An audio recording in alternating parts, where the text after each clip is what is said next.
Hello everyone, स्वागत है आप सबका आपके अपने YouTube channel are chemistry classes पर। आज हम पढ़ेंगे सरफेस केमिस्ट्री। तो चलिए शुरू करते हैं। अब देखिए, सरफेस केमिस्ट्री की बात करें तो सरफेस केमिस्ट्री होती क्या है। Deals with phenomena that occur at the surface और इंटरफेस। तो देखिए, यहाँ पर जो भी फिनोमिना सरफेस पर हो रहा है, या इसको हिंदी में हम कहें सतह पर हो रहा है, या ऑल्टरनेट टर्म है इंटरफेस, उस पर हो रहा है, तो उसको हम सरफेस केमिस्ट्री में डील करते हैं। ठीक है, यहाँ पर एग्जाम्पल के लिए दे रखा है कोरोजन। ठीक है, कोरोजन जो है वो एक सरफेस फिनोमिना है। इलेक्ट्रोड प्रोसेस, तो जो इलेक्ट्रोड प्रोसेस होता है जिसको हम बेसिकली इलेक्ट्रोकेमिस्ट्री में पढ़ते हैं, वो भी एक सरफेस फिनोमिना है। इसके अलावा अदर एग्जांपल है हेट्रोजीनस कैटालाइसिस। जब हम काइनेटिक्स पढ़ेंगे वहां पर हम कैटलिस्ट पढ़ेंगे। कैटलिस्ट दो तरह के होते हैं, होमोजीनियस और हेट्रोजीनियस। हेट्रोजीनियस को कहते हैं हिंदी में विषमांगी उत्प्रेरक।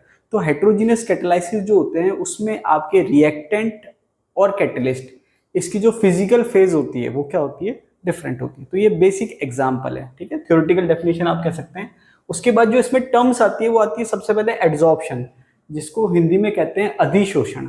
अब देखिए, दो टर्म है सिमिलर, एक होता है एब्जॉर्प्शन, एक होता है एड्सॉर्प्शन। दोनों में फर्क क्या है कि एब्जॉर्प्शन में जो आपके पार्टिकल्स है वो अंदर तक जाते हैं। जैसे मान लीजिए कि मैंने कहा ये आपके एक सॉलिड है। अब जो लिक्विड है अगर वो सतह से शुरू होकर अंदर तक जा रहा है पूरा, ठीक है, मतलब सतह से आना शुरू हुआ और अंदर तक चला गया, तो इसको आप कहते हो एड्सॉर्प्शन। क्या कहते हो? एड्सॉर्प्शन। ठीक है, और सॉरी एब्जॉर्प्शन। ठीक है, अवशोषण, हिंदी में कहते हैं अवशोषण। और अगर आपके पार्टिकल जो है सतह पर ज्यादा हैं और मैक्सिमम सतह पर ही हैं और अंदर बहुत कम नेग्लिजिबल मात्रा में जा रहे हैं और मैक्सिमम का है सतह पर है, उसको हम कहते हैं एड्सॉर्प्शन। उसको हम क्या कहते हैं? एड्सॉर्प्शन। तो एड्सॉर्प्शन में और एब्जॉर्प्शन में फर्क क्या है? एड्सॉर्प्शन केवल सतह पर रुक गया है और एब्जॉर्प्शन में अंदर तक वो जा रहे हैं। तो यहाँ पर कंसंट्रेशन आप देखोगे बाहर और अंदर सेम है, लेकिन यहाँ पर आप कंसंट्रेशन देखोगे बाहर ज्यादा है, अंदर कम है। मतलब ऐसा नहीं कि बिल्कुल ही नहीं है, नेग्लिजिबल है बाहर के कंपैरिजन में। ठीक है, अवशोषण और अधिशोषण, एब्जॉर्प्शन और एड्सॉर्प्शन। उसके बाद जब हम बात करते हैं एड्सॉर्प्शन की, तो दो टर्म आती है, एड्सॉर्बेट और एड्सॉर्बेंट। तो यहां पर क्या है, एक तो उसकी सतह जिस पर एड्सॉर्प्शन हो रहा है और दूसरा वह पदार्थ जिसका एड्सॉर्प्शन हो रहा है। ठीक है, दो अलग अलग चीज हो गई। मतलब मैंने कहा कि ये एक सॉलिड सरफेस है, मान लीजिए इसके ऊपर एड्सॉर्प्शन हो रहा है, तो ये जो अंदर वाली जो सॉलिड जो फेज है, ठीक है, जिस पर एड्सॉर्प्शन हो रहा है, उसको हम कहते हैं एड्सॉर्बेंट। क्या कहते हैं? एड्सॉर्बेंट। मतलब ये जो है आपके सॉलिड पार्ट, ये तो हो गया एड्सॉर्बेंट, और जिसका एड्सॉर्प्शन हो रहा है वो कहलाता है एड्सॉर्बेट। वो क्या कहलाता है? एड्सॉर्बेट। तो यहां पर मैं ऐसे याद रखता हूं कि जिसका एड्सॉर्प्शन हो रहा है वो बाहर है और जिस पर एड्सॉर्प्शन हो रहा है वो अंदर है, तो अंदर को कहते हैं इन। तो यहाँ पर एन अगर आ रहा है एड्सॉर्बेंट, तो मतलब वो अंदर वाला है। ऐसे मैं याद रखता हूँ, आप जैसे चाहे वैसे याद रख सकते हैं। तो ये टर्मिनोलॉजी है, ये आपको ध्यान रखनी है। ठीक है, एड्सॉर्प्शन क्लियर हो गया, एड्सॉर्बेट हो गया और एड्सॉर्बेंट हो गया। ठीक है, थ्योरेटिकल डेफिनेशन है, हालांकि इस पर बहुत ज्यादा कोई क्वेश्चन नहीं बनता। एग्जाम्पल की बात करें एड्सॉर्प्शन की, तो adsorption of gas like oxygen, hydrogen, carbon monoxide, chlorine, ammonia और sulphur dioxide at the surface of powdered charcoal. देखिए, इंपॉर्टेंट एग्जाम्पल है पाउडर्ड चारकोल। अब देखिए, चारकोल होता क्या है? चारकोल बेसिकली क्या है? कार्बन का एलोट्रॉप्स है। अगर आप कार्बन के एलोट्रॉप्स पढ़ते हो तो आपने बेसिकली पढ़े होंगे डायमंड, ग्रेफाइट, फुलरिन। ये आपकी क्रिस्टलाइन फॉर्म है। क्या है? Crystalline form. एमॉर्फस फॉर्म में जो आपके एलोट्रॉप है कार्बन का, उसको हम कहते हैं चारकोल। ठीक है, तो पाउडर्ड चारकोल की जो सतह है उस पर हम क्या कर रहे हैं? गैस का एड्सॉर्प्शन कर रहे हैं। ये बहुत कॉमन एग्जांपल है। यहाँ पर अलग अलग गैसें दे रखी है। अब इस पे आरपीएससी ने क्वेश्चन पूछ रखा है। क्वेश्चन कैसे आता है कि कौन सी गैस का एड्सॉर्प्शन ज्यादा होगा और कौन सी गैस का कम होगा। इसको अभी हम थोड़ी देर बाद क्लियर करेंगे। तो एक तो क्लियर हो गया कि आपके पाउडर्ड चारकोल पर क्या हो रहा है? गैस का एड्सॉर्प्शन हो रहा है। ठीक है, दूसरा एग्जांपल क्या दे रखा है? Air becomes dry in the presence of silica gel. देखिए, आपने कभी कोई चीज परचेस की होगी तो वहां पर कई बार देखेंगे छोटे छोटे से पाउच आते हैं। तो होता क्या है कि आपके सब्सटेंस में से, मतलब मान लीजिए कोई भी प्रोडक्ट है उसमें से आपके मॉइस्चर को रिमूव करने के लिए, जो स्पेस है उसमें जो मॉइस्चर है उसको रिमूव करने के लिए सिलिका जेल का हम यूज करते हैं। तो जो मॉइस्चर होता है वो एड्सॉर्ब हो जाता है किस पे? सिलिका जेल पे। तो ये भी एक एग्जांपल है किसका? एड्सॉर्प्शन का। एयर बिकम ड्राई मतलब कि जो मॉइस्चर है वो एड्सॉर्ब हो रहा है किस पर? सिलिका जेल पर। ठीक है, तो ये बेसिकली थ्योरेटिकल पार्ट है, इस पे बहुत ज्यादा क्वेश्चन नहीं बनता। हाँ, इस पे क्वेश्चन बन चुका है, इसमें वो सीक्वेंस पूछता है या ऑर्डर पूछता है या कौन सा ज्यादा कौन सा कम है, वो पूछता है कि कौन सी गैस ज्यादा एब्जॉर्ब होगी, कौन सी कम होगी, या मैक्सिमम कौन सी होगी, मिनिमम कौन सी होगी, या ऑर्डर क्या होगा। ये आरपीसी ने क्वेश्चन पूछेगा, ये हम आगे डिस्कस करेंगे। इसके बाद आगे दे रखा है रीजन। रीजन का मतलब क्या है कि एड्जॉर्प्शन का फिनोमेना हो क्यों रहा है, उसके पीछे कारण क्या है। तो देखिए, इसको समझने के लिए सिंपल सा आप ऐसे समझिए कि ये एक सतह है, ठीक है, ये मान लीजिए ऊपर की सतह है और ये पार्टिकल है। अब अगर कोई पार्टिकल बल्क में है, बल्क का मतलब अंदर की तरफ है, तो ये मैंने कहा कि एक बल्क में पार्टिकल है, एटम कह सकते हैं, मॉलिक्यूल कह सकते हैं, कोई प्रॉब्लम नहीं। तो यहां पर आप देखेंगे इसके चारों तरफ जो फोर्स है वो क्या लग रहा है, बराबर लग रहा है। मतलब अंदर की तरफ जो पार्टिकल्स हैं उनके चारों तरफ जो फोर्स है वो बराबर लग रहा है। मतलब इधर से भी लग रहा है, इधर से भी लग रहा है, इधर से भी लग रहा है और इधर से भी लग रहा है। मतलब सारा फोर्स जो हो गया वो क्या हो गया, एक तरह से कैंसिल आउट हो गया। मतलब नेट फोर्स जीरो हो गया। नेट फोर्स क्या हो गया, जीरो हो गया। लेकिन अब इसको हम छोड़ देते हैं, अब हम बात करते हैं सरफेस के पार्टिकल की। जैसे मैंने कहा कि ये एक पार्टिकल है सरफेस पे। अब इस पे मैं अगर बात करूंगा तो आपके यहाँ पर फोर्स लग रहा है, यहाँ पर फोर्स लग रहा है, यहाँ पर फोर्स लग रहा है, यहाँ लग रहा है, यहाँ लग रहा है, लेकिन ऊपर की तरफ फोर्स नहीं लग रहा। तो कहने का मतलब है कि जो सतह पे जो पार्टिकल्स हैं उस पर जो फोर्स लग रहा है वो अंदर की तरफ लग रहा है। ओवरऑल फोर्स कैंसिल नहीं हो रहा, नेट फोर्स एप्लीकेबल है। तो जो नेट फोर्स एप्लीकेबल है वही रेस्पॉन्सिबल होता है किसके लिए, एड्जॉर्प्शन के लिए। तो यहाँ पर रीजन क्या हो गया कि जो आपके सरफेस पे जो मॉलिक्यूल्स हैं उन पे यूनिफॉर्म फोर्स नहीं लगता है, नेट फोर्स लग रहा है अंदर की तरफ, जो कि रेस्पॉन्सिबल है किसके लिए, एड्जॉर्प्शन के लिए। ठीक है, इसके बाद दे रखा है surface area per unit mass. इसका क्या मतलब है, इसका मतलब यह है कि जो आपके एड्जॉर्प्शन है, एड्जॉर्प्शन का जो फिनोमेना है, देखिए यहाँ पर पाउडर्ड शब्द लिखा हुआ है। अब ये पाउडर्ड शब्द का मतलब क्या है कि आपने उसको बारीक पाउडर्ड के फॉर्म में करा है। पाउडर्ड के फॉर्म में करने से होता क्या है, पाउडर्ड के फॉर्म में करने से क्या होता है कि जो सरफेस एरिया है पर यूनिट मास वो बढ़ जाता है। अगर मैं केवल सरफेस एरिया करूं तो वहां पर क्या होता है, कंपैरिजन नहीं कर सकते आप। तो कंपेयर करने के लिए हमने क्या कर लिया, यूनिट मास के लिए। तो यूनिट मास का जो सरफेस एरिया अगर ज्यादा होगा तो एड्जॉर्प्शन ज्यादा होगा, इसलिए हम पाउडर्ड फॉर्म लेते हैं। तो यहाँ पर सिंपल सा कंसेप्ट ये है कि surface area per unit mass अगर बढ़ेगा तो एड्जॉर्प्शन जो होगा वो भी बढ़ेगा। अब surface area per unit mass किसका, ये जो सॉलिड है इसका, मतलब एड्जॉर्बेंट का। ठीक है, क्योंकि जो एड्जॉर्ब हो रहा है उसकी बात नहीं हो रही, जो एड्जॉर्बेंट है जिस पर एड्जॉर्प्शन होगा उसकी बात हो रही है। तो surface area per unit mass बढ़ेगा मतलब एड्जॉर्प्शन बढ़ेगा, किसका, एड्जॉर्बेंट का। अब यहां पर देखिए क्वेश्चन जो आया है, एक तो इस पे आ रखा है, दूसरा क्वेश्चन इस पे पूछ रखा है, थर्मोडायनेमिक्स। अब थर्मोडायनेमिक्स क्या है, तो थर्मोडायनेमिक्स ये कह रहा है कि जो डेल एच है एड्जॉर्प्शन के लिए वो नेगेटिव होता है। अब डेल एच जो है थर्मोडायनेमिक्स में और डिटेल में पढ़ेंगे, एच जो होता है वो एंथैल्पी होता है। तो डेल एच जो है वो है चेंज इन एंथैल्पी, या एंथैल्पी चेंज कह सकते हो आप, एंथैल्पी चेंज। अब एंथैल्पी क्या होती है, एक तरह से हीट का ही फॉर्म होता है, डिटेल में हम थर्मोडायनेमिक्स में देखेंगे। तो जो एंथैल्पी चेंज है एड्जॉर्प्शन के लिए वो नेगेटिव होता है, ये आपको ध्यान रखना है। ठीक है, नेगेटिव होता है पहला पॉइंट। दूसरा पॉइंट क्या है कि जो एंट्रोपी चेंज है वो भी नेगेटिव होता है। अब एंट्रोपी को सिंपल से शब्दों में कहें, रैंडमनेस। जितनी ज्यादा रैंडमनेस होगी एंट्रोपी उतनी ही ज्यादा होगी। तो आप इसको ऐसे समझ लीजिए कि जो गैसेस मॉलिक्यूल्स थे जब वो फ्री स्टेट में थे तो वो रैंडम थे, बहुत ज्यादा कहीं भी मूव कर सकते थे। लेकिन जब वो एड्जॉर्ब हो गए तो वो एक लिमिटेड स्पेस में बाउंड हो गए, तो उसकी रैंडमनेस क्या हो गई, कम हो गई। तो एंट्रोपी क्या हो गई, पहले ज्यादा थी बाद में कम हो गई, तो एंट्रोपी चेंज क्या होगा, वो भी नेगेटिव होगा। तो डेल एच भी नेगेटिव और डेल एस भी नेगेटिव। तो सीधा सीधा सा ये क्वेश्चन पूछ सकते हैं आरपीसी कि एंथैल्पी के लिए डेल एच की वैल्यू क्या होगी, तो आप क्या कहेंगे, नेगेटिव। अब नेगेटिव को आप जीरो से कम भी कह सकते हैं, ठीक है, ये ऑल्टरनेट स्टेटमेंट होता है। अब आप बोलेंगे सर आपने तो नेगेटिव पढ़ाया था, तो बात एक ही है, नेगेटिव का मतलब जीरो से कम। सिमिलरली वो एंट्रोपी पूछ सकता है, तो एंट्रोपी क्या है, नेगेटिव है। अब एक फॉर्मूला होता है गिब्स फ्री एनर्जी का, तो गिब्स फ्री एनर्जी क्या होती है, del G equals to del H minus T del S, ये एक फॉर्मूला होता है। और अगर आपके प्रोसेस स्पॉन्टेनियस हो, स्पॉन्टेनियस का मतलब स्वतः हो, तो उसके लिए डेल जी की वैल्यू क्या होनी चाहिए, नेगेटिव। अगर आप चाहते हैं कि प्रोसेस स्पॉन्टेनियस हो, स्वतः हो, तो डेल जी की वैल्यू क्या होनी चाहिए, नेगेटिव।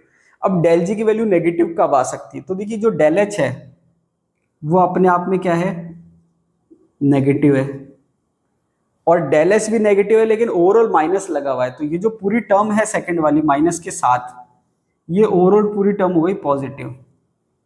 ठीक है, तो आपके डेल जी नेगेटिव कब होगा, जब डेल एच ज्यादा होगा किससे, टी डेल एच से। ये आपकी कंडीशन है स्पॉन्टेनियस की। तो आपको तीन चीज क्या ध्यान रखनी है, सबसे पहले डेल एच नेगेटिव है, दूसरा डेल एस नेगेटिव है, तीसरा जो फॉर्मूला होता है del G equals to del S minus T del S, ये कॉमन है। लेकिन जब आप दोनों को नेगेटिव करेंगे तो स्पॉन्टेनियस की डेल जी नेगेटिव कब आएगा, जब डेल एच ज्यादा होगा किससे, टी डेल एस से।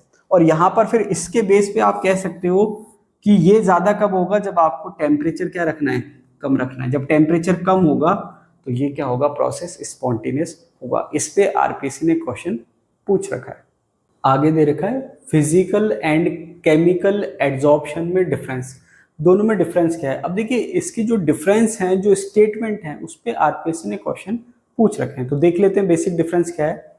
सबसे पहले बात करें तो फिजिकल एड्जॉर्प्शन को हम फिजिसॉर्प्शन भी कहते हैं, और केमिकल एड्जॉर्प्शन को हम केमिसॉर्प्शन भी कहते हैं। तो देखिए हमेशा आपको फिजिकल एड्जॉर्प्शन या केमिकल एड्जॉर्प्शन लिखा मिले ऐसा जरूरी नहीं है। केमिसॉर्प्शन लिखा हुआ मिल सकता है और फिजिसॉर्प्शन लिखा हुआ मिल सकता है। अब देखिए बेसिक हम जो पॉइंट्स है वो देख लेते हैं।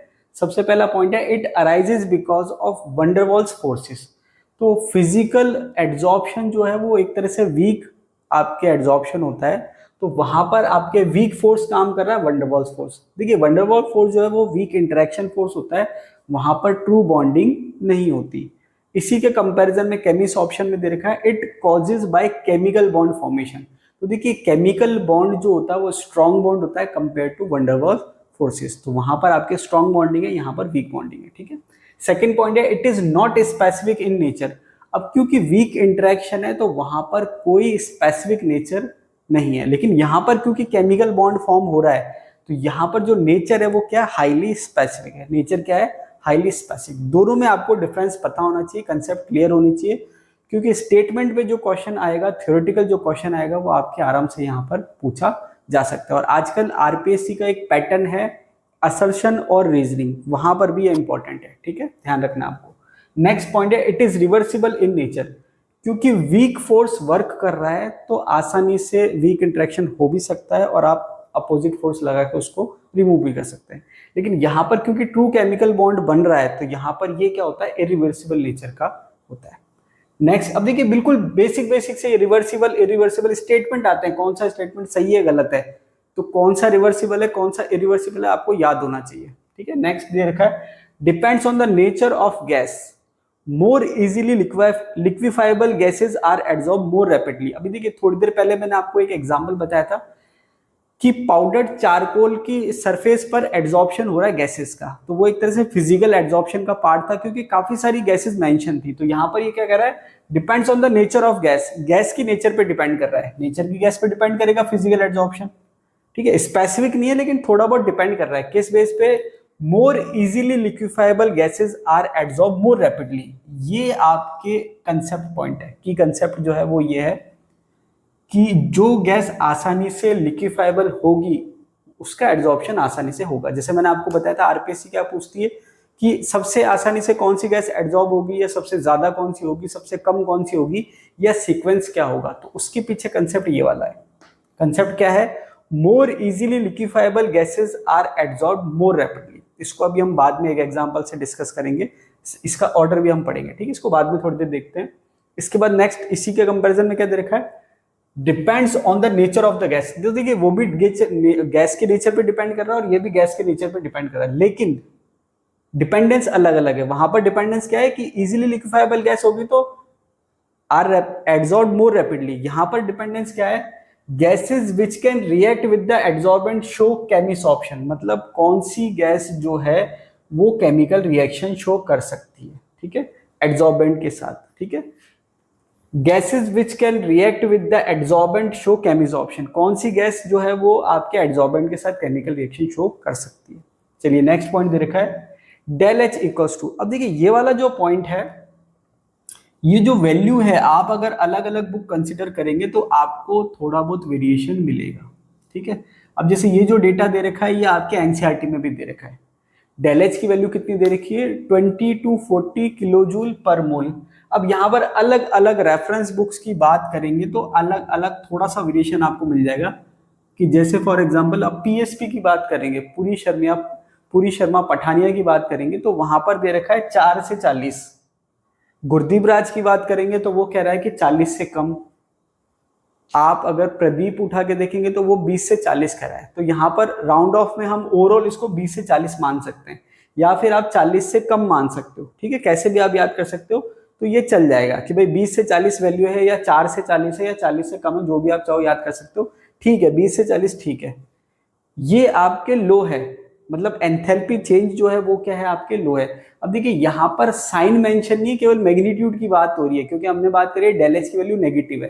तो यहाँ पर अब आप ये मत बोलना कि सर यहाँ पे तो कोई साइन ही नहीं है, वो आपके एक्सोथर्मिक की बात हो रही है, ठीक है। एक्सोथर्मिक में डेल एच नेगेटिव होता है, तो वहां पर साइन की इंपॉर्टेंस नहीं है, क्योंकि हमने मेंशन कर दिया एक्सोथर्मिक है। अब यहाँ पर मैग्नीट्यूड जो है वो है 20 से 40। एनसीईआरटी में 20 से 40 दे रखा है, प्रदीप में 20 से 40 दे रखा है, पीएसपी में दे रखा है 4 से 40, और गुरदीप राज में दे रखा है 40 से कम, ठीक है। तो ये आप याद कर सकते हैं, ये कम है इसकी वैल्यू, ये आपको ध्यान रखना है कि इसकी वैल्यू कंपेरेटिवली हम क्या मान रहे हैं, लो। अब यहाँ पर अगर हम बात करें केमिस ऑप्शन की, तो यहाँ पर केमिस ऑप्शन में डेल एच की जो वैल्यू है, अब देखिए एनसीईआरटी में 80 से 240 दे रखी है, लेकिन ये इतना सही नहीं है, ठीक है, कंपेरेटिवली, क्योंकि देखिए ये तो लगभग सबका सेम ही आ रहा था, तो हमने इसको मान लिया। अब यहाँ पर जब आप इसमें गुरदीप राज देखेंगे, या फिर आप इसमें प्रदीप देखेंगे, या फिर आप इसमें पीएसपी देखेंगे, तो सब में आपकी ये दे रखी है 4 से 400, 40 से 400 किलोजूल पर मोल, जो कि वैल्यू हाई है। तो आप ये वाला डेटा याद रखिए, 40 से 400, ठीक है। क्योंकि देखिए एनसीईआरटी जो है, पहले के जमाने जब एनसीईआरटी आती थी तो वहां पर उसमें कोई मिस्टेक नहीं निकलती थी, मतलब आप पूरे साल भर उसको 10 बार पढ़ेंगे तो मुश्किल से कोई 1 या 2 मिस्टेक निकल जाए तो निकल जाए। लेकिन अब जो एनसीईआरटी छप रही है उसमें काफी सारी मिस्टेक्स हैं। तो हमको क्या है कि पढ़ना है, लेकिन कोई अगर हमें लगता है कि जो डेटा है वो थोड़ा सा मिसमैच हो रहा है जो ऑथेंटिक बुक्स हैं, तो वहां पर आपको ध्यान रखना है। तो ये आपके ऑथेंटिक जो रेफरेंस बुक्स हैं वो 40 से 400 की बात करें तो ये आपको ध्यान रखना है 40 से 400 किलोजूल पर मोल, जो कि हाई है।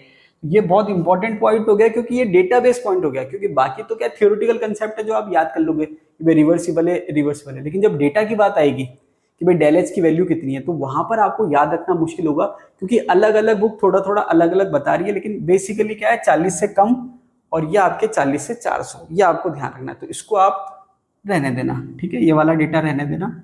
और अकॉर्डिंग टू ऑप्शन, लास्ट की मैं अगर कहूँ कंक्लूजन, तो अकॉर्डिंग टू ऑप्शन, एग्जाम में क्या ऑप्शन आते हैं उसके अकॉर्डिंग। चलिए नेक्स्ट पे आ जाते हैं।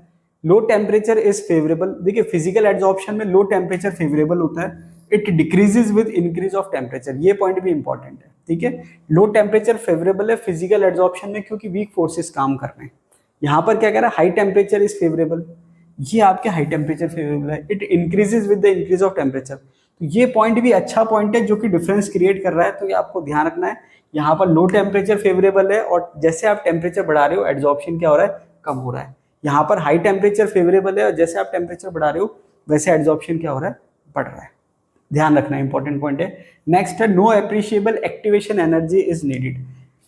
एक्टिवेशन जो एनर्जी है, जिसको हिंदी में कहते हैं सक्रियण ऊर्जा, काइनेटिक्स में आपके आएगा कि जो आपकी मिनिमम एनर्जी रिक्वायर्ड है रिएक्शन को कंप्लीट करने के लिए, या आप कह सकते हो रिएक्टेंट से प्रोडक्ट बनाने के लिए जो मिनिमम एनर्जी रिक्वायर्ड होती है उसको एक्टिवेशन एनर्जी या सक्रियण ऊर्जा कहते हैं। इसकी एक्टिवेशन एनर्जी नेग्लिजिबल है, इसकी एक्टिवेशन एनर्जी क्या है, कंपेरेटिवली हायर है, क्योंकि यहाँ वीक वंडरवॉल फोर्सेज है तो कोई आपके एनर्जी बैरियर ज्यादा नहीं है, लेकिन यहाँ केमिकल बॉन्ड फॉर्म हो रहा है तो यहाँ पर एनर्जी बैरियर कंपेरेटिवली ज्यादा होता है, ठीक है। नेक्स्ट पॉइंट क्या है, it increases with an increase of surface area, ये कॉमन पॉइंट है। It also increases with an increase of surface area, तो कॉमन पॉइंट जो है वो इतना इंपॉर्टेंट नहीं है, क्योंकि जब क्वेश्चन बनेगा तो दोनों में डिफरेंस के बेस पे बनेगा, तो ये कॉमन पॉइंट है। इसके बाद यहाँ पर ये पॉइंट बहुत अच्छा है, result into multi molecular layers on adsorbent surface under high pressure. Condition क्या है, अंडर हाई प्रेशर। यहाँ पर क्या दे रखा है, it result into unimolecular layer. अब देखिए दोनों में फर्क क्या है कि यहाँ तो यूनिमोलिकुलर लेयर ही बन रही है और यहाँ मल्टी मॉलिक्यूलर लेयर बन रही है। उसका कारण क्या है कि यहाँ पर जो फोर्स है वो है वीक वंडरवॉल फोर्स, तो ये मैंने कहा एड्सॉर्बेंट है, उसके ऊपर गैस की एक लेयर एड्सॉर्ब हो गई। उसके बाद अगर प्रेशर आप हाई करोगे तो गैस की दूसरी लेयर भी एड्सॉर्ब हो जाएगी, और हाई करोगे तो तीसरी लेयर भी एड्सॉर्ब हो जाएगी, क्योंकि जो फोर्स लग रहा है अट्रैक्शन फोर्स वो आपके वीक वंडरवॉल फोर्स लग रहा है, केमिकल बॉन्ड नहीं है। लेकिन जब आप इधर बात करोगे केमिस्ट ऑप्शन में, तो ये एड्सॉर्बेंट है, अब ये पहली लेयर तो बन गई क्योंकि वो केमिकल बॉन्ड बना रही है, दूसरी लेयर नहीं बनेगी क्योंकि डायरेक्ट वो एड्सॉर्बेंट के कांटेक्ट में नहीं है। तो केमिकल बॉन्ड बनाने के लिए डायरेक्ट कांटेक्ट में चाहिए थी, जबकि फिजिकल एड्सॉर्प्शन में वो वीक वंडरवॉल फोर्स है तो वो दूर से भी काम कर जाएगा। ठीक है, तो यहाँ पर बहुत ज्यादा डिटेल में नहीं जाना, ये आपको ध्यान रखना, ये मल्टीमोलिकुलर लेयर बना सकती है और ये केवल यूनिमोलिकुलर बनाती है। तो यहाँ पर हमने टोटल 9 पॉइंट डिस्कस करे, जिसमें से एक बिल्कुल कॉमन था, 8th वाला। तो आप देखिए, देखा जाए तो बेसिकली जो डिफरेंस के पॉइंट है वो टोटल 8 है। वापस एक बार रिकैप कर देता हूँ, ये वंडरवॉल फोर्स, वो केमिकल बॉन्ड, दूसरा specific nature, sorry not specific nature, वो स्पेसिफिक नेचर, ये रिवर्सिबल, वो इरिवर्सिबल। ये आपके गैस के नेचर पे डिपेंड कर रहा है, लेकिन ज्यादा एब्जॉर्प्शन कब होगा, जब गैस इजीली लिक्विफाइबल होगी। वहां पर भी गैस पे डिपेंड कर रहा है, लेकिन वो किस पे डिपेंड कर रहा है कि कौन सी गैस केमिकल बॉन्ड बना रही है। ये सबसे इंपॉर्टेंट पॉइंट है। डेटाबेस ये आपके है 40 से कम या 20 से 40 किलो जूल। अब कई बार क्या होता है कि हमने याद तो कर लिया बहुत दिमाग पे जोर डाल के, 20 से 40 सुबह से शाम तक याद कर लिया, लेकिन आगे भूल गए किलो जूल। अब मेरा जैसा कोई टीचर हो, वो क्या करेगा, एग्जाम में पहले ऑप्शन देगा 20 से 40, लेकिन किलो जूल की जगह वो किलो कैलोरी कर देगा। तो वहां पर आपको बी केयरफुल। ठीक है, रटने में और समझने में यही फर्क होता है, यूनिट का ध्यान रखना है। किलो जूल पर मोल है, यहाँ पर 40 से 400 किलो जूल पर मोल, ये लो है, ये हाई है। इसके बाद ये लो टेम्परेचर पे फेवरेबल है, और जैसे टेम्परेचर बढ़ाओगे डिक्रीज हो जाएगा, फिजिकल एड्सॉर्प्शन क्या हो जाएगा, डिक्रीज हो जाएगा। ये हाई टेम्परेचर फेवरेबल है, टेम्परेचर बढ़ाओगे केमिकल एड्सॉर्प्शन बढ़ जाएगा। उसके बाद इसकी एक्टिवेशन एनर्जी नेग्लिजिबल है, इसकी एक्टिवेशन एनर्जी कंपेरेटिवली हायर है। दोनों ही केस में क्या होगा, अगर आप सरफेस एरिया बढ़ाओगे एड्सॉर्बेंट का तो क्या हो जाएगा, एड्सॉर्प्शन बढ़ जाएगा। अब सरफेस एरिया किसका बढ़ा रहे हो, एड्सॉर्बेंट का, तो दोनों ही केस में एड्सॉर्प्शन क्या होगा, बढ़ेगा। लास्ट में क्या है कि अगर यहाँ पर आप प्रेशर हाई करोगे तो मल्टी मॉलिकुलर लेयर बन जाएगी, जबकि यहाँ पर आपके क्या है, यूनिमोलिकुलर लेयर बनेगी। इस पे आरपीएससी ने क्वेश्चन पूछ रखा है। Chemisorption often referred to as activated adsorption. इसका मतलब यह है कि केमिकल एड्सॉर्प्शन को या केमिसॉर्प्शन को हम एक्टिवेटेड एड्सॉर्प्शन भी कहते हैं। नेक्स्ट पॉइंट है, फिजिकल एड्सॉर्प्शन में change to chemical adsorption as temperature increases. इसका मतलब यह है कि फिजिकल एड्सॉर्प्शन केमिकल एड्सॉर्प्शन में चेंज हो सकता है जब हम टेम्परेचर बढ़ाते हैं। मतलब हो सकता है, हमेशा होगा ऐसा जरूरी नहीं है। इसका मतलब स्टार्टिंग में तो मान लीजिए एड्सॉर्प्शन फिजिकल से स्टार्ट हुआ था, लेकिन जैसे जैसे हमने टेम्परेचर बढ़ाया तो जो आपके वंडरवॉल फोर्स थे वो किस में कन्वर्ट हो गए, केमिकल बॉन्ड में कन्वर्ट हो गया, और वो किस में कन्वर्ट हो गया, केमिसॉर्प्शन में कन्वर्ट हो गया। तो ये पॉसिबिलिटी है। ठीक है, अब नेक्स्ट पॉइंट दे रखा, order of physical adsorption of gases on activated charcoal. जैसे अभी हमने 2-3 बार डिस्कस कर लिया कि भाई एक्टिवेटेड चारकोल में जो गैसेज का जो एड्सॉर्प्शन है उसका एक ऑर्डर है। वो ऑर्डर क्या है, ये SO2, फिर अमोनिया, फिर HCl, फिर CO2, फिर मीथेन, फिर आपके आ गया नाइट्रोजन। अब देखिए यहाँ पर क्या है कि एनसीईआरटी में ये ऑर्डर दे रखा है, लेकिन एनसीईआरटी में जो ऑर्डर दे रखा है उसमें 3 गैसेज दे रखी हैं। मैंने यहाँ पर प्रीवियस ईयर में जो क्वेश्चंस आए थे वहां से और डिफरेंट बुक में जो ऑर्डर दे रखे वहां से इसको कंपाइल करके ऑर्डर थोड़ा सा बड़ा कर दिया है। तो यहाँ पर 1 2 3 4 5 6 7 गैसेज आपको मिल जाएंगी। SO2, फिर अमोनिया, फिर HCl, फिर CO2, फिर मीथेन, फिर नाइट्रोजन, फिर हाइड्रोजन। ये आपके ऑर्डर दे रखा है। तो ये आपको ऑर्डर ध्यान रखना है। वो क्वेश्चन 2 तरीके से पूछ सकता है, या तो पूछेगा सही ऑर्डर कौन सा है, या फिर वो कहेगा इन चारों में से सबसे ज्यादा एड्सॉर्प्शन किसका होगा, या फिर वो पूछेगा इन चारों में से सबसे कम एड्सॉर्प्शन किसका होगा। तो वहां पर क्योंकि आपके ऑप्शन ज्यादा हैं तो वहां पर आप रट नहीं सकते। अगर 4 फिक्स होते कि भाई ये 4 गैस है तो वहां पर रट सकते थे कि भाई ये कम है ये ज्यादा है, लेकिन ऑप्शन ज्यादा है तो वहां पर आपको ये पूरा सीक्वेंस याद रखना है। तो ये तो ऑर्डर आपको याद ही रखना पड़ेगा। अब चाहे आप कंसेप्चुअली याद रखो, चाहे रट के याद रखो, या आपको याद करना है। अब यहाँ पर कंसेप्ट क्या था कि जो गैस आसानी से लिक्विफाई हो जाएगी उसका एड्सॉर्प्शन क्या होगा, आसानी से हो जाएगा, या मोर रैपिडली होगा, या ज्यादा होगा।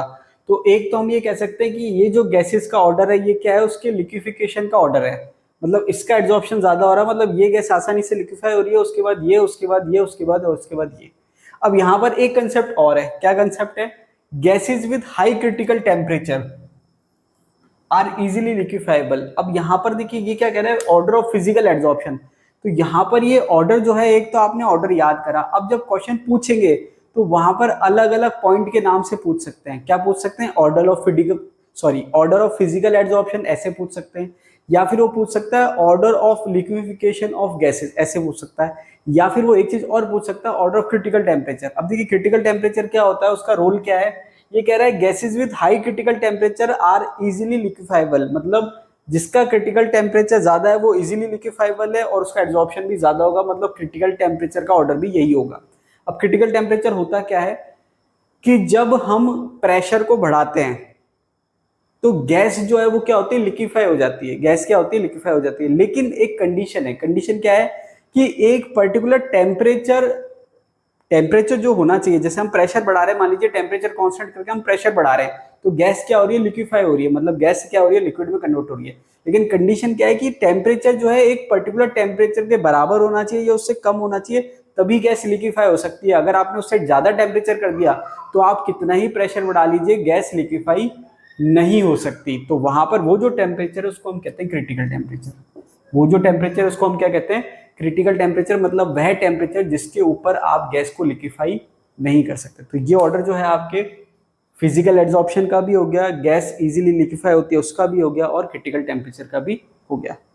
ठीक है, आगे दे रखा है एड्सॉर्प्शन आइसोथर्म। अब देखिए एड्सॉर्प्शन आइसोथर्म क्या होता है। आइसोथर्म, आइसो का मतलब सेम, थर्म का मतलब यहाँ पर टेम्परेचर है।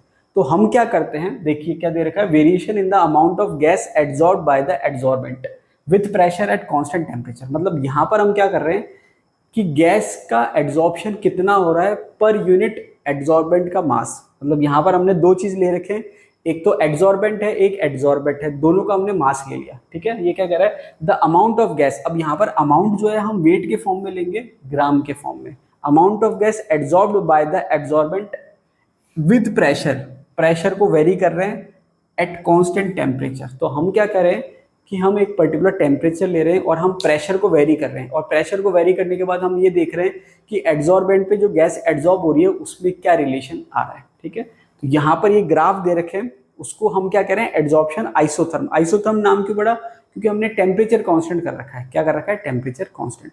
अब आइसोथर्म की अगर हम बात करें तो आपके सिलेबस में एक ही दे रखा है, फ्रेंडलिक एड्सॉर्प्शन आइसोथर्म। अब फ्रेंडलिक एड्सॉर्प्शन आइसोथर्म क्या है, बहुत ज्यादा डिटेल में इससे कोई क्वेश्चन नहीं आता है, लेकिन आपको जो बेसिक फॉर्मूला है वो ध्यान रखना है और कंसेप्ट क्लियर होने चाहिए। देखिए बेसिक फॉर्मूला क्या है, x बाई एम के पी की पावर 1/n, और यहाँ पर कंडीशन क्या है कि n की वैल्यू 1 से ज्यादा है।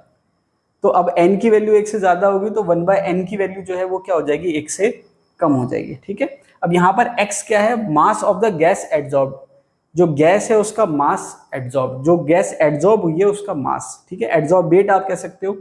m क्या है, मास ऑफ द एड्सॉर्बेंट, जिसके ऊपर एड्सॉर्प्शन हो रहा है उसका मास। ये दोनों मास है, ग्राम में लेंगे। p क्या है, प्रेशर।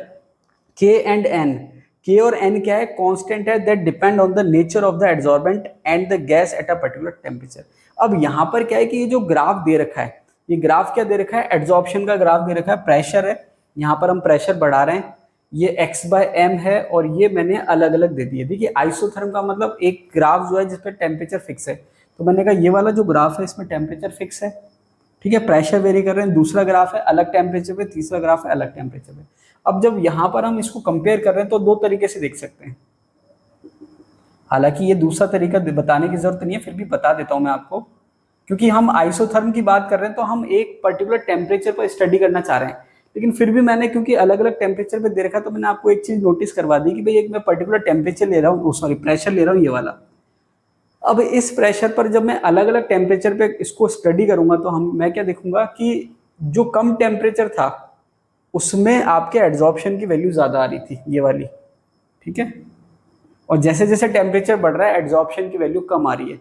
तो ये आपको बता रहा है फिजिकल एड्सॉर्प्शन को, किसको बता रहा है, फिजिकल एड्सॉर्प्शन। जैसे जैसे आप टेम्परेचर बढ़ा रहे हैं फिजिकल एड्सॉर्प्शन क्या हो रहा है, कम हो रहा है। दूसरी बात, अब मैं एक पर्टिकुलर ग्राफ लूं तो मैं क्या कह रहा हूं कि जैसे जैसे मैं प्रेशर बढ़ा रहा हूं वैसे वैसे एड्सॉर्प्शन क्या हो रहा है, बढ़ रहा है, वैसे वैसे एड्सॉर्प्शन क्या हो रहा है, बढ़ रहा है। तो यहाँ पर अगर मैं बात करूं कि भाई P की पावर जो है वो 1/n है, तो यहाँ पर अगर मैं K कांस्टेंट जो है उसको हटा दूं तो मैं क्या कह सकता हूं, x by M is proportional to P की पावर 1/n, ये कह सकते हैं।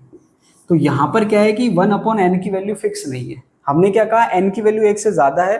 ठीक है, हम इसको कह सकते हैं 1 या 1 से ज्यादा, नॉर्मली 1 से ज्यादा दे रखी है, तो हम ये कह रहे हैं कि भाई यहाँ पर 1/n की वैल्यू कुछ भी आ सकती है, डिपेंड करेगा कंडीशन पर। तो हमने क्या कहा, x/m जो है वो डायरेक्टली प्रोपोर्शनल है p की पावर 1/n। मतलब जैसे जैसे हम प्रेशर बढ़ाएंगे x/m की वैल्यू बढ़ेगी, मतलब एड्जॉर्प्शन क्या होगा, बढ़ेगा। अब ये जो फॉर्मूला है x/m equals to k p की पावर 1/n, इसको अगर हम दोनों साइड लॉग लें तो देखिए इसको हम कैसे लिख सकते हैं, log x/m। यहां पर हम कैसे लिखेंगे, देखिए अगर मल्टीप्लाई में होता है तो लॉग प्लस में आ जाता है, और अगर पावर होती है तो वो आगे आ जाती है लॉग के। तो यहाँ पर log k plus log p, और पावर जो थी 1/n वो आगे आ गई। इसको हम ऐसे लिख सकते हैं। तो ये एक आपकी इक्वेशन बन गई, log x/m equals to log k plus 1/n log p। अब यहां पर इस इक्वेशन से हम क्या कर सकते हैं, चेक कर सकते हैं फ्रेंडलिक एड्जॉर्प्शन आइसोथर्म को। कैसे चेक कर सकते हैं, देखिए यहां पर जो log k है वो कांस्टेंट है, उसके अलावा log x/m एक एक्सिस हो गई और log p एक एक्सिस हो गई। तो यहां पर एक इक्वेशन होती है y equals to mx plus c, ये एक इक्वेशन होती है। तो y जो है वो y एक्सिस को बता रहा है, x जो है वो x एक्सिस को बता रहा है, m जो है वो बता रहा है स्लोप को, और c बता रहा है इंटरसेप्ट को। स्लोप का मतलब ढाल और c इंटरसेप्ट का मतलब अंतःखंड। तो यहाँ पर ये जो इक्वेशन है मैथमेटिकली ये स्ट्रेट लाइन इक्वेशन के बराबर है, y equals to mx plus c। अब यहाँ पर आप इसको कंपेयर कैसे करेंगे कि y जो है वो है log x/m, जो कि हमने यहाँ ले लिया log x/m। उसके अलावा x एक्सिस जो है वो क्या है आपके log p, ये हमने log p ले लिया। अब आपके जो स्लोप आएगा वो आएगा x एक्सिस के जो साथ में मल्टीप्लाई में था वो क्या है 1/n, ये आपके स्लोप आ गया 1/n। और इंटरसेप्ट जो है अंतःखंड c, जो कि क्या है कांस्टेंट log k, वो आ गया आपके ये। अब अगर आपके ये जो ग्राफ है स्ट्रेट लाइन आ रहा है एक्सपेरिमेंटली, तो आप कह सकते हैं कि ये आपके क्या है फ्रेंडली आइसोथर्म को सपोर्ट कर रहा है, या ये इसको एक्सपेरिमेंटली इसको क्या कर रहा है कि ये इक्वेशन सही है, इसको बता रहा है। अगर मान लीजिए स्ट्रेट लाइन नहीं आती है, इसका मतलब फ्रेंडली एड्जॉर्प्शन आइसोथर्म का फॉर्मूला सही नहीं है। ठीक है, तो ये जो फॉर्मूला है इसको एक्सपेरिमेंटली आप ऐसे चेक कर सकते हो कि स्ट्रेट लाइन आ रही है या स्ट्रेट लाइन नहीं आ रही है। तो देखिए ये आपके जो दोनों फॉर्मूले इंपॉर्टेंट है, एग्जाम में पूछ सकते हैं। अब देखिए लिमिटेशंस क्या है, लिमिटेशंस का मतलब कमी क्या है फ्रेंडली एड्जॉर्प्शन आइसोथर्म की, तो देख लेते हैं। अब ये क्या कह रहा है 1/n की वैल्यू जो है वो 0 से 1 होती है। ठीक है, ये इसकी जो रेंज है वो क्या कह रहे हैं हम 0 से 1 है। एन 1/n की जो वैल्यू की जो रेंज है, 1/n की जो रेंज है वो क्या है 0 से 1 है। तो ये क्या कह रहा है equation holds good over a limited range of pressure. अब ये क्या कह रहा है कि over a limited range of pressure. अब यहाँ पर सबसे मेन बात आ गई, मेन बात क्या आ गई कि एक्चुअल में देखा जाए तो 1/n की जो ओवरऑल रेंज है, पूरी रेंज की अगर हम बात करें तो 0 से 1 है। क्या हमने कहा कि जो पूरी रेंज है 1/n की वो क्या है 0 से 1 है। लेकिन जब हम फॉर्मूला पुट कर रहे हैं या हम फॉर्मूले की बात कर रहे हैं x/m equals to k p की पावर 1/n, तो 1/n की हम एक फिक्स वैल्यू मान रहे हैं, ये नहीं मान रहे कि वो चेंज होगी। हमने क्या माना कि एक फिक्स वैल्यू होगी।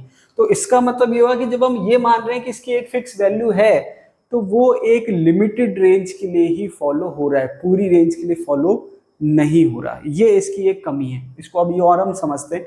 जैसे फॉर एग्जांपल हमने एक्सट्रीम कंडीशन ले ली। एक्सट्रीम कंडीशन क्या ली कि जब 1/n की वैल्यू 0 है। अब 1/n की वैल्यू 0 का मतलब क्या हुआ, x/m जो है वो k के बराबर है। k के बराबर का मतलब कांस्टेंट हो गया, मतलब वो p पे डिपेंड ही नहीं कर रहा है। इसका मतलब वो p से इंडिपेंडेंट है। दूसरी कंडीशन क्या है कि when 1/n equals to 1, x/m equals to kp, मतलब x/m जो है वो डायरेक्टली प्रोपोर्शनल है p के। अब इसको आप ऐसे समझो शुरू में कि जब आपके प्रेशर कम है तो यहां पर एक तरह से ये स्ट्रेट लाइन आपको दिख रही है, इसको आप ऐसे कह सकते हो। और ये जो स्ट्रेट लाइन दिख रही है यहां पर आप कह सकते हो कि x/m जो है वो प्रोपोर्शनल है p के। तो आप क्या कह सकते हो कि जब प्रेशर कम है वहां पर x/m डायरेक्टली प्रोपोर्शनल है p के। इसका मतलब जब प्रेशर कम है तो 1/n की वैल्यू जो आ रही है वो 1 आ रही है, ये आप कह सकते हो। ठीक है, तो यहां पर आपने कह दिया कि स्टार्टिंग में जो है वो स्ट्रेट लाइन है, मतलब x/m प्रोपोर्शनल p के। लेकिन जैसे जैसे आप आगे जाओगे वैसे वैसे लास्ट में एक सैचुरेशन पॉइंट आएगा, और सैचुरेशन पॉइंट में ये पैरेलल लाइन हो जाएगी। तो जब पैरेलल लाइन हो जाएगी मतलब x/m जो हो गया वो क्या हो गया, कांस्टेंट हो गया। अब कांस्टेंट हो गया मतलब p पे डिपेंड नहीं कर रहा है। तो यहाँ पर क्या है कि हमने क्या कहा, 1/n की वैल्यू एक फिक्स है। फ्रेंडली क्या कर रहा है, फॉर्मूले में 1/n की वैल्यू फिक्स है, वो डिपेंड कर रहा है एड्सॉर्बेट की नेचर पे, एड्सॉर्बेंट की नेचर पे, टेम्परेचर पे, etc। तो यहाँ पर हमने क्या कहा कि x/m जो डायरेक्टली प्रोपोर्शनल है p के, और यहाँ पर हमने क्या कहा x/m क्या है, कांस्टेंट। इसका मतलब क्या हुआ कि यहाँ पर आप कह सकते हो कि जो 1/n है इस केस में 1/n है, उसकी वैल्यू आ रही है 1, तभी तो p के बराबर आ गया, और यहाँ पर 1/n की वैल्यू आ रही है 0। तो हम क्या कह रहे हैं कि जब प्रेशर आप एक लिमिट से ज़्यादा बढ़ाते हो, जब सैचुरेशन की कंडीशन आती है, तो वो प्रेशर पे डिपेंड नहीं करता। तो कहने का मतलब ये कि ये वाली जो कंडीशन है, इसको फ्रेंडली एड्सॉर्प्शन आइसोथर्म एक्सप्लेन नहीं कर पाया। दूसरी बात ये है कि ये अगर हम ओवरऑल पूरी रेंज लें शुरू से लेके एंड तक, तो पावर जो है वो 1/n की वैल्यू 0 से 1 वेरी कर रही है। इसका मतलब शुरू में 1 थी और बाद में 0 होगी। तो मतलब जब आप पूरा कर्व आप स्टडी करोगे, तब आप ये देखोगे कि 1/n की वैल्यू वेरी कर रही है, मतलब कांस्टेंट नहीं है। तो अगर आप फ्रेंडली एड्सॉर्प्शन आइसोथर्म की बात करो, जहां पर हमने 1/n को कांस्टेंट माना है या n को कांस्टेंट माना है, मतलब वो एक छोटे से पोर्शन की बात हो रही है कि जहां पर हम कह सकते हैं कि यहाँ पर 1/n की वैल्यू फिक्स है, या यहाँ 1/n की वैल्यू फिक्स है, या यहाँ 1/n की वैल्यू फिक्स है। मतलब एक छोटे एलिमेंट को वो डिस्कस करता है या स्टडी करके एक्सप्लेन करता है, पूरे को वो एक्सप्लेन नहीं कर पाया। ठीक है, तो ये एक्सट्रीम कंडीशन है दोनों की, जो मैंने आपको एक्सप्लेन कर दी। बहुत ज्यादा इस पे क्वेश्चन नहीं बनेंगे, केवल आपको फॉर्मूला ध्यान रखना है, दैट्स इट। अब उसके बाद ये क्या कर रहा है, फ्रेंडली एड्सॉर्प्शन आइसोथर्म के बाद जो 2 एड्सॉर्प्शन आइसोथर्म आए आपके सिलेबस में नहीं है, तो केवल आपको नाम ध्यान रखना है, लैंगमियर एड्सॉर्प्शन आइसोथर्म और बेट एड्सॉर्प्शन आइसोथर्म। साथ में एक चीज एक्स्ट्रा याद रख लेना, लैंगमियर एड्सॉर्प्शन आइसोथर्म जो है वो मोनोलेयर है, और बेट एड्सॉर्प्शन आइसोथर्म जो है वो मल्टीलेयर है। ठीक है, तो आज के लिए इतना ही। अगर आपको वीडियो अच्छा लगा तो लाइक कीजिए, दोस्तों के साथ शेयर कीजिए, और कमेंट जरूर कीजिए। देखिए, आप जब कमेंट करते हैं तो मुझे मोटिवेशन मिलता है कि मैं आपके लिए और अच्छे से अच्छे वीडियो बनाऊं। तो अभी के लिए इतना ही, मिलते हैं अगली वीडियो में, तब तक के लिए धन्यवाद।